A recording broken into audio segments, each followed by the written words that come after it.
যিহেতু ভাৰতৰ স্বাধীনতা আন্দোলনৰ লগত সংগতি ৰাখি আজি সমগ্ৰ ভাৰতবৰ্ষই এই তিৰংগা যাত্ৰা কাৰ্যসূচী হাতত লৈছিল।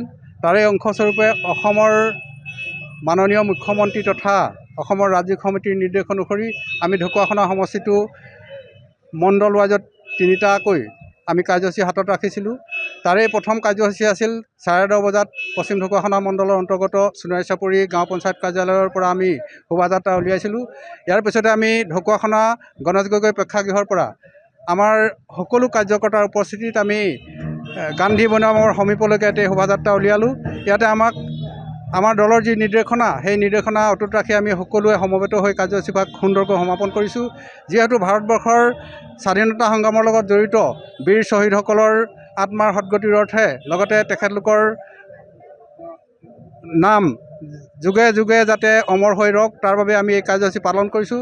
লগতে বীৰ জোৱানসকল যিসকল ইতিমধ্যে আমাৰ মাজৰ পৰা হেৰাই গৈছে বা যিসকলে এতিয়াও ভাৰতবৰ্ষৰ যি সুৰক্ষা এই সুৰক্ষাৰ কামত দিনে ৰাতিয়ে তেওঁলোকে কাৰ্যনিৰ্বাহ কৰি আছে, সেইসকলৰ যিসকল এনেধৰণৰ সৈনিক ভাৰতবৰ্ষৰ বুকুত বা ভাৰতবৰ্ষত এতিয়াও আছে, তেখেতসকলৰ ভৱিষ্যতৰ কাৰণে আমি এই কাৰ্যসূচী হাতত লৈছোঁ। তেখেতলোকৰ যি দেশৰ কাৰণে উৎসৰ্গা, এই উৎসৰ্গাক আমি ধন্যবাদ জ্ঞাপন কৰিছোঁ। লগতে আমাৰ ভাৰতীয় জনতা পাৰ্টীৰ নেতৃত্বত ভাৰতবৰ্ষৰ যি চৰকাৰ, এই চৰকাৰে এই কাৰ্যসূচীভাগ আমাৰ যি তিৰংগা যাত্ৰা কাৰ্যসূচীভাগ আজি কেইবাবছৰ ধৰি পালন কৰি আহিছে। আমি এই আপাহতে আমাৰ ভাৰতবৰ্ষৰ যি চৰকাৰ, আমাৰ ভাৰতীয় জনতা পাৰ্টীৰ নেতৃত্বাধীন চৰকাৰক আমি ধন্যবাদ জ্ঞাপন কৰিছোঁ আৰু ঢকুৱাখানাৰ এই কাৰ্যসূচীত অংশগ্ৰহণ কৰা আমি সকলোকে পুনৰবাৰ ধন্যবাদ জ্ঞাপন কৰি আমি পৰৱৰ্তী ঘিলামৰা কাৰ্যসূচীলৈ অগ্ৰসৰ হ'বৰ বাবে আগবাঢ়িছোঁ।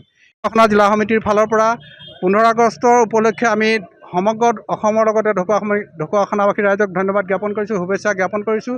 যাতে কাৰ্যসূচীভাগ আমাৰ যি স্বাধীনতা আন্দোলনৰ লগত জড়িত, যিহেতু আমাক ভাৰতবৰ্ষক স্বাধীনতা আনি দিছিল যিসকল মনীষীয়ে, সেই মনীষীসকলক সুঁৱৰি আমাৰ প্ৰতি বছৰেই আমাৰ 79 সংখ্যক এতিয়ালৈকে হৈছে স্বাধীনতা আন্দোলনৰ যি আমাৰ স্বাধীনতা আমাৰ দিৱসটো আমি পালন কৰিছোঁ। এই দিৱস অহা পৰহিলৈ আছে। গতিকে এই পৰহিলৈ যি স্বাধীনতা দিৱস আছে, আমি সকলোকে উক্ত স্বাধীনতা দিৱসস্থলীলৈ আমি আমন্ত্ৰণ জনাই সকলোকে পুনৰবাৰ ধন্যবাদ জ্ঞাপন কৰিছোঁ। কাৰ্যকৰ্তাসকলৰ প্ৰতি বিশেষ এটি আহ্বান ৰাখিছোঁ। যিহেতু আমাৰ 15 আগষ্টৰ লগত সংগতি ৰাখি আমাৰ দলৰ ফালৰ পৰা, ৰাজ্যিক সমিতিৰ ফালৰ পৰা ইতিমধ্যে আমাৰ প্ৰতি গৃহস্থীয়ে পোৱাকৈ একোখনকৈ আমি ৰাষ্ট্ৰীয় পতাকা প্ৰেৰণ কৰিছোঁ। এই পতাকাসমূহ আমি সকলো কাৰ্যকৰ্তাই ঘৰৰ সমীপত, ঘৰৰ কাষত নহ'লে ঘৰৰ পদূলিত এই পতাকাখিনি উত্তোলন কৰিবৰ বাবে আমি অনুৰোধ জনাইছোঁ। যিহেতু ভাৰতৰ স্বাধীনতা আন্দোলনৰ লগত সংগতি ৰাখি আজি সমগ্ৰ ভাৰতবৰ্ষই এই তিৰংগা যাত্ৰা কাৰ্যসূচী হাতত লৈছিল। তাৰে অংশস্বৰূপে অসমৰ মাননীয় মুখ্যমন্ত্ৰী তথা অসমৰ ৰাজ্যিক সমিতিৰ নিৰ্দেশ অনুসৰি আমি ঢকুৱাখানা সমষ্টিটো মণ্ডল ৱাইজত তিনিটাকৈ আমি কাৰ্যসূচী হাতত ৰাখিছিলোঁ। তাৰে প্ৰথম কাৰ্যসূচী আছিল 10:30 বজাত পশ্চিম ঢকুৱাখানা মণ্ডলৰ অন্তৰ্গত সোণাৰী চাপৰি গাঁও পঞ্চায়ত কাৰ্যালয়ৰ পৰা আমি শোভাযাত্ৰা উলিয়াইছিলোঁ।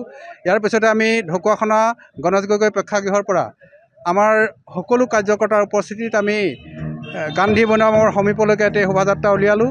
ইয়াতে আমাৰ দলৰ যি নিৰ্দেশনা সেই নিৰ্দেশনা অটুট ৰাখি আমি সকলোৱে সমবেত হৈ কাৰ্যসূচীভাগ সুন্দৰকৈ সমাপন কৰিছোঁ। যিহেতু ভাৰতবৰ্ষৰ স্বাধীনতা সংগ্ৰামৰ লগত জড়িত বীৰ শ্বহীদসকলৰ আত্মাৰ সদ্গতিৰ অৰ্থে লগতে তেখেতলোকৰ নাম যুগে যুগে যাতে অমৰ হৈ ৰওক তাৰ বাবে আমি এই কাৰ্যসূচী পালন কৰিছোঁ।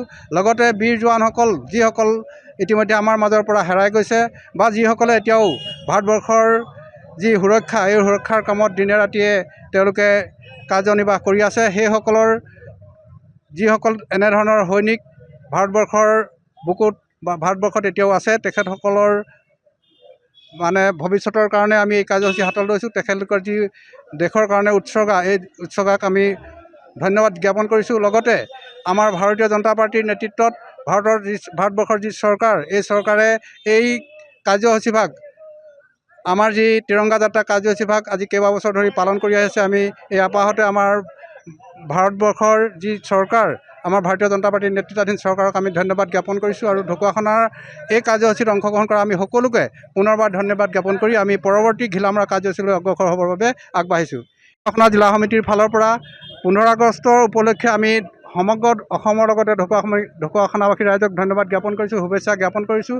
যাতে কাৰ্যসূচীভাগ আমাৰ যি স্বাধীনতা আন্দোলনৰ জড়িত যিহেতু আমাক ভাৰতবৰ্ষক স্বাধীনতা আনি দিছিল যিসকল মনীষীয়ে, সেই মনীষীসকলক সুঁৱৰি আমাৰ প্ৰতি বছৰেই আমাৰ ৭৯ সংখ্যক এতিয়ালৈকে হৈছে স্বাধীনতা আন্দোলনৰ যি আমাৰ স্বাধীনতা যি আমাৰ দিৱসটো আমি পালন কৰিছোঁ। এই দিৱস অহা পৰহিলৈ আছে।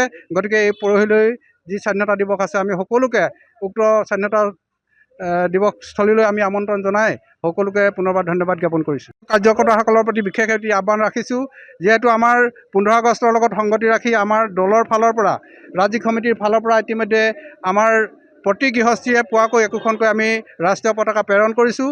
এই পতাকাসমূহ আমি সকলো কাৰ্যকৰ্তাই ঘৰৰ সমীপত, ঘৰৰ কাষত নহ'লে ঘৰৰ পদূলিত এই পতাকাখিনি উত্তোলন কৰিবৰ বাবে আমি অনুৰোধ জনাইছোঁ। যিকোনো খবৰৰ বাবে যোগাযোগ কৰক 7099017330 লগতে 7099017110 নম্বৰত।